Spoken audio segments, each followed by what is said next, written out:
All right, so let's start with the big story that we are tracking on WION at this hour. The American President Donald Trump has landed in Beijing for a high-stakes summit with his Chinese counterpart Xi Jinping. The world, of course, awaits what the meeting between the two leaders will look like. Now, Trump says that he'll ask Xi Jinping to open up China for American firms, whereas China has said that it stands ready to work with the United States, expanding on cooperation.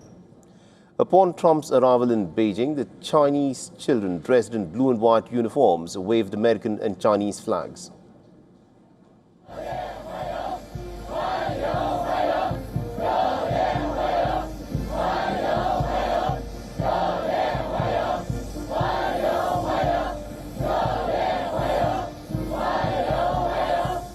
The Chinese Vice President Han Zheng greeted Trump as he descended the steps of Air Force One.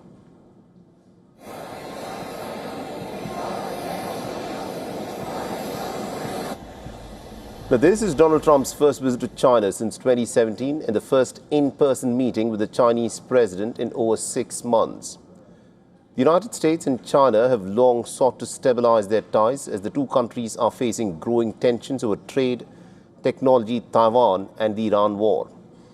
Now, before leaving for China, Trump said that he expects a long talk with Xi about Iran, which sells much of its sanctioned oil to China, pretty much 90% of it. He also then asserted that Washington needs no help from the Chinese for the Iran war, and that Xi Jinping had been relatively good on the topic. The Chinese Foreign Ministry said that on Wednesday it welcomes Donald Trump's visit and that China stands ready to work with the United States to expand cooperation and to manage differences. A global energy crisis looms over Donald Trump's Beijing visit. Trump is expected to encourage Xi Jinping to push the Chinese ally Iran to reopen the Strait of Hormuz, a choke point that is vital for oil trade, and to agree to a peace deal. Meanwhile, Beijing is also growing impatient as energy markets remain roiled due to the Hormuz blockade and no breakthrough in the Iran war. The Chinese Foreign Minister Wang Yi has urged his Pakistani counterpart on Tuesday to step up mediation efforts between Iran and the United States. Now, Trump's China visit also focuses heavily on trade. A host of top CEOs, including NVIDIA's chief Jensen Huang, Tesla's Elon Musk, Apple's Tim Cook, among others, are in Beijing along with Donald Trump.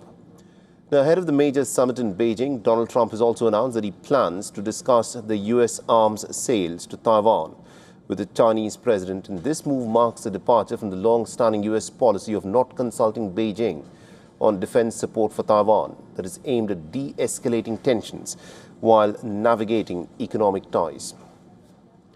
Now, arms sales to Taiwan have long been a flashpoint in the United States and China relations. In December 2025, Trump announced a record-breaking defense package for the island, valued at a whopping $11 billion, marking the largest such deal in American history. All right, now joining us on the broadcast, we've got our correspondent Susan Terani, who's joining us live from New York. Susan, this is a high-stakes meeting. Give us a sense of what's on the agenda, considering that Donald Trump has blown hot and cold when he talks about China. Yeah, a high-stakes meeting indeed, Mohammed. Not only is it the fog of the Iran war that's hovering over this meeting, almost 9 years after President Trump visited China for the first time, but then you have global shipping routes that are very important to both sides to get reopened and get sorted out, and also technology competition, which just the fact that so many tech leaders are on this trip with President Trump is a testament to that.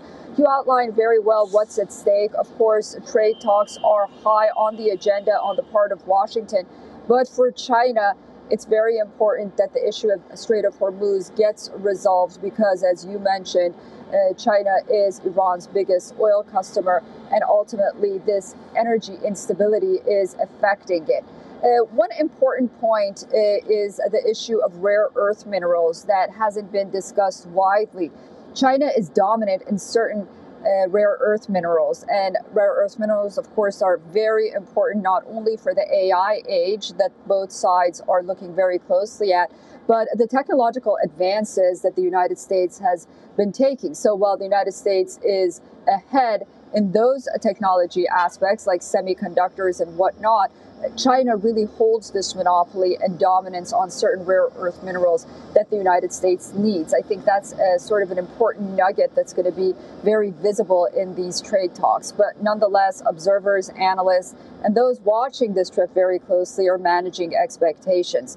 There isn't going to be expected to be any breakthrough regarding Iran.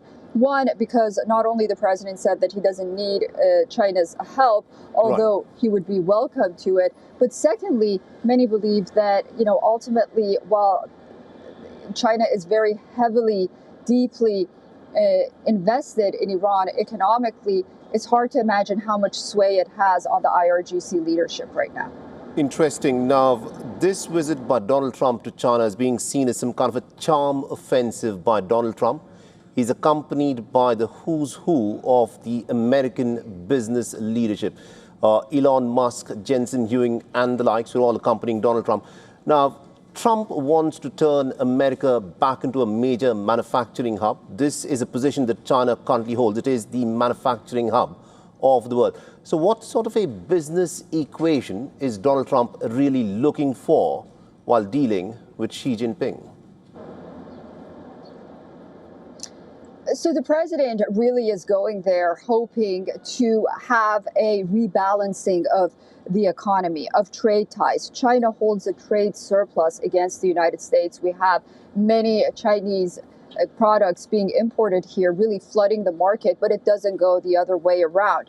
And this is really an important competition for the United States to try to balance it. They say that they don't want free trade with China, they just want fair trade.